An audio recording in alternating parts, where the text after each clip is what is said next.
اعوذ باللہ من الشیطان الرجیم، بسم اللہ الرحمن الرحیم۔ جو شخص صبح کے وقت ایک مرتبہ یہ دعا پڑھے گا انشاءاللہ جادو سے حفاظت میں رہے گا۔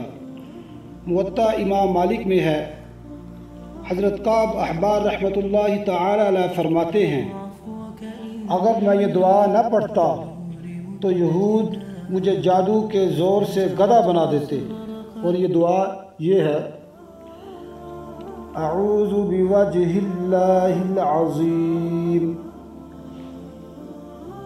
الذی لیس شیء اعظم منہ وبکلمات اللہ التامات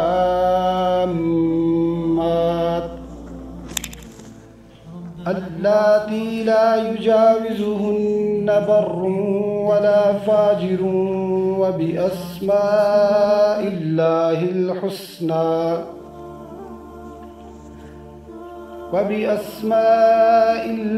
الحسنى كلها ما علمت منها وما لم أعلم من شر ما خلق وبرأ وزرأ